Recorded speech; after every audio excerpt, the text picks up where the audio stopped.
Carbonara. Gracias, señor presidente. Bueno, como decían los diputados preopinantes, el Ejecutivo intentó hasta hace pocos minutos que ingresara el tratamiento de un nuevo endeudamiento, cuando la enorme deuda de Vidal y los anteriores gobiernos todavía está en proceso de reestructuración. Tuvieron también, como lo decían claramente, intensas negociaciones, hasta recién nomás, con la oposición mayoritaria, lo que muestra que en este aspecto, como en tantos otros, no tienen divergencias de fondo. En la receta de endeudamiento, evidentemente, no hay ninguna grieta.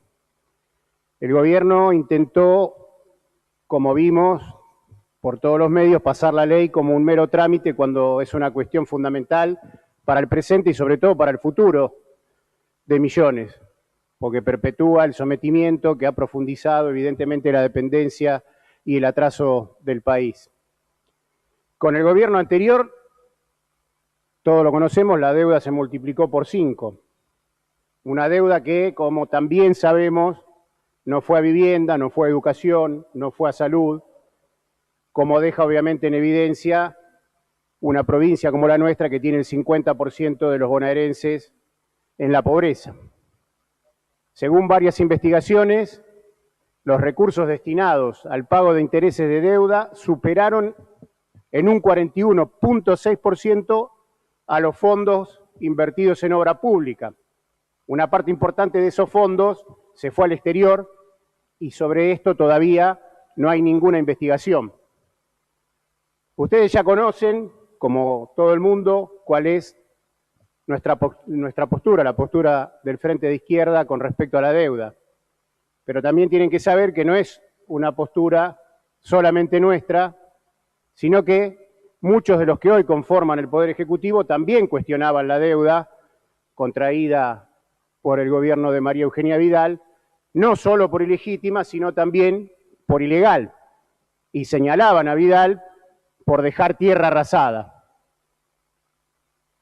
Como se mencionó anteriormente también, el propio gobernador Axel Kicillof, siendo diputado nacional, presentó un proyecto en el Congreso Nacional para poner en marcha, en pie, una bicameral que investigue y determine el origen, la evolución y el estado actual de la deuda exterior de la República Argentina desde el 24 de marzo del 76 hasta la fecha.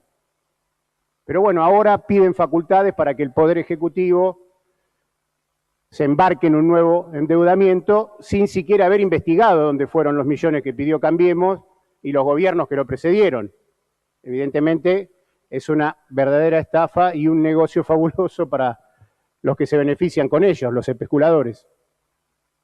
Yo me pregunto por qué siendo oposición lo denunciaban y ahora negocian para pagar y para volver a endeudarnos a libro cerrado sin investigar absolutamente nada de lo anterior.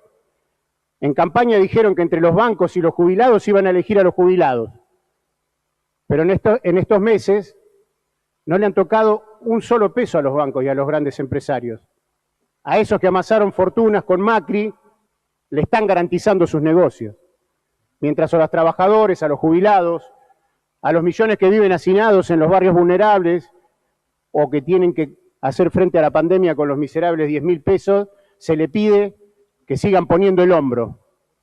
Y el proyecto del Ejecutivo ni siquiera aclara con qué organismo se va a endeudar ni bajo qué condiciones. Más deuda nos parece a nosotros que no es la respuesta. Con esa plata que se va a los buitres se podrían hacer obras. Por ejemplo, universalizar el servicio alimentario escolar, se podría elevar la IFE a 30.000 pesos. Nos parece que la única manera de asignar mayores presupuestos y recursos en favor de las mayorías populares y enfrentar la pandemia realmente empieza con realizar un desconocimiento soberano de la deuda externa. Nos parece importante esto y por eso sostenemos que no hay que legalizar un nuevo saqueo al pueblo. Nos parece que deben empezar, y pensarlo muy bien, tocando las ganancias enormes que han tenido los bancos, las ganancias de la patria sojera, de los grandes pulpos de la agroindustria, y sin ir más lejos hay que mencionar a los estafadores de Vicentín, de los cuales se habló mucho en este tiempo, que le deben al VAPRO 1.800 millones de pesos. Ahí están los recursos, señor presidente, para no endeudar a las futuras generaciones de nuestra provincia. Y a mí me da un poco de vergüenza ajena, escuchar a algunos legisladores que dicen que hay que dejar de lado no sé qué cuestiones personales y pensar en los habitantes de la provincia cuando están queriendo hacer pasar un nuevo endeudamiento que va a traer penurias para el pueblo trabajador y el pueblo pobre.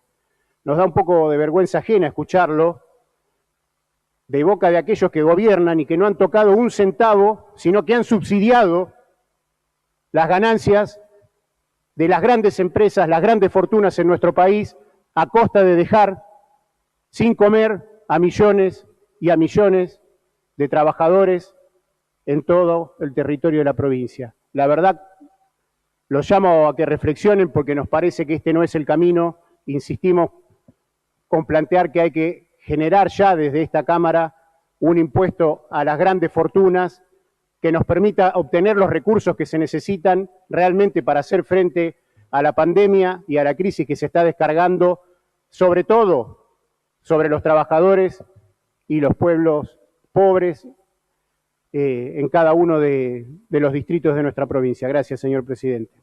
Gracias, diputado. Tiene